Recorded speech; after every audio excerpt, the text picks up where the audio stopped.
Yesterday, December 7th, 1941, a date which will live in infamy, the United States of America was suddenly and deliberately attacked by naval and air forces of the Empire of Japan. Indeed, the United States was at peace with that nation, looking toward the maintenance of peace in the Pacific. Last night, Japanese forces attacked the Philippine Islands. Last night, Japanese forces attacked Guam. Our people, our territory, and our interests are in grave danger. No matter how long it may take us, we will gain the inevitable triumph, so help us God.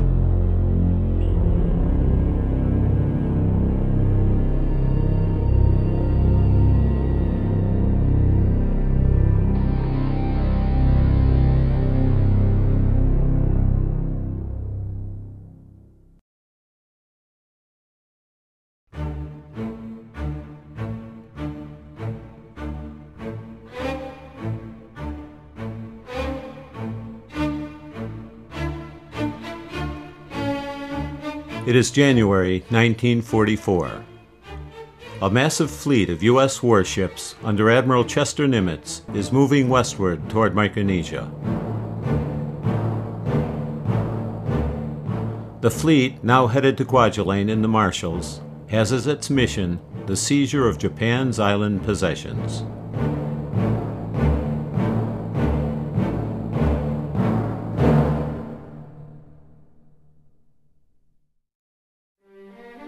The course of the war in the Pacific has been reversed.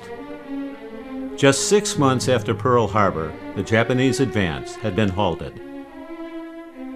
American forces, now on the offensive, fought their way through the Solomon Islands and New Guinea, neutralizing the Japanese forward base on Rabaul and forcing Japan to retract its defensive position to Micronesia.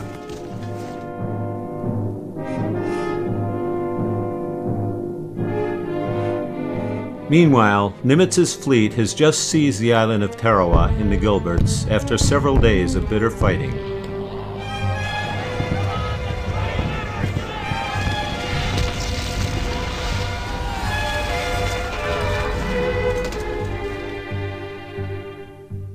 The fleet is advancing toward the heart of Micronesia.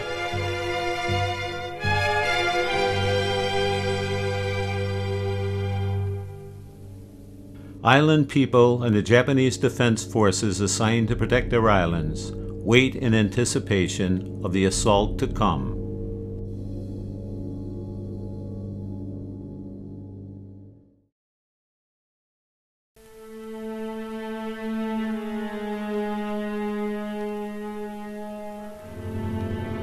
Micronesians had felt the effects of the war for the past 4 years. The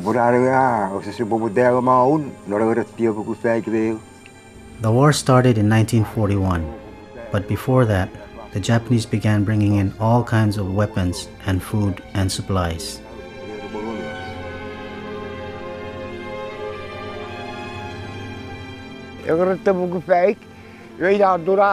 In 1940, lots of Japanese soldiers were brought in and divided among the lagoon islands of Chuuk. Some were sent to seas, along with many weapons of war. We Chuukis began to get suspicious, wondering why they were bringing in so many guns.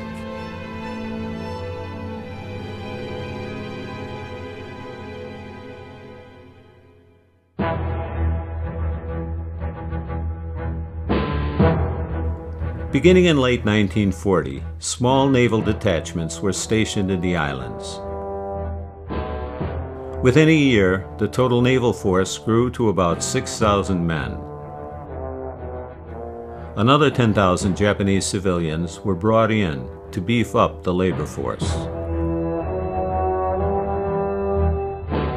Conscripted labor, at first Koreans and then Japanese prisoners, had been brought in to work on the airstrips on several of the islands. Angar in Palau, Saipan, 3 fields in Chuuk, and 4 in the Marshalls.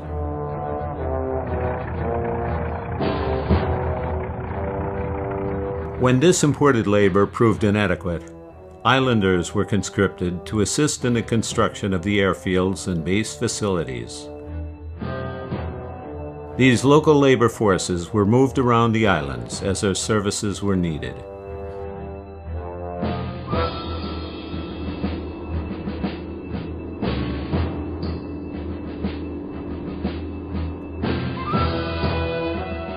Then, in late 1942, the Japanese battleships Yamato and Musashi, the pride of the Japanese Navy, were berthed in Chuuk for a year. Admiral Isoroku Yamamoto, in his dress whites and braid, became a familiar figure as he surveyed the fleet from the bridge of his ship.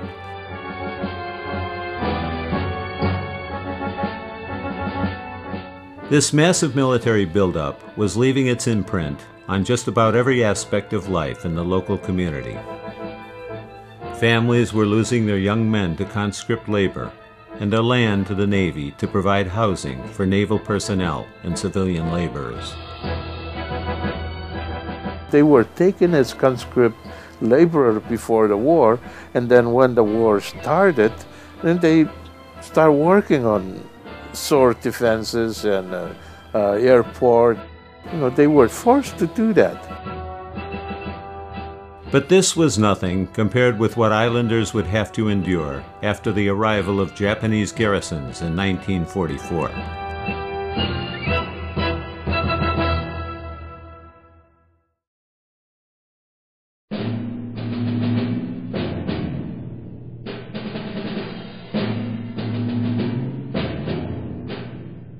Army troops were moved into Micronesia, a division of 10,000 men to each major island group, a total of 50,000 troops in all. These units were arriving to defend islands that until then had served as advanced bases for the Japanese offensive thrust across the Pacific.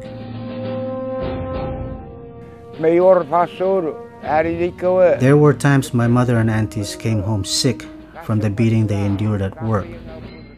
They were forced to push heavy cartloads of dirt, but even a little mistake would result in a beating.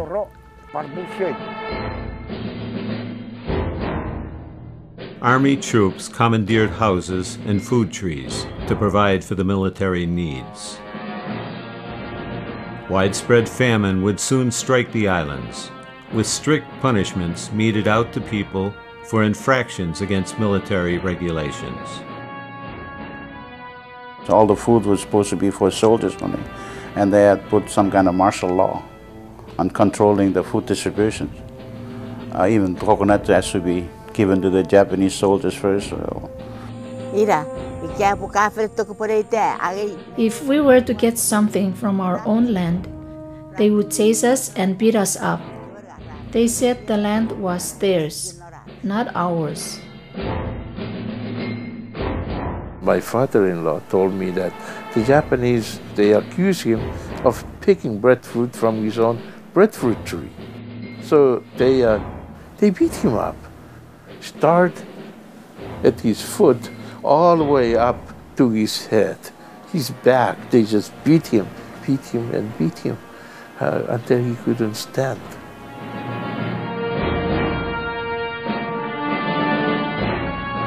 Japan was readying its islands for the attack it knew was to come.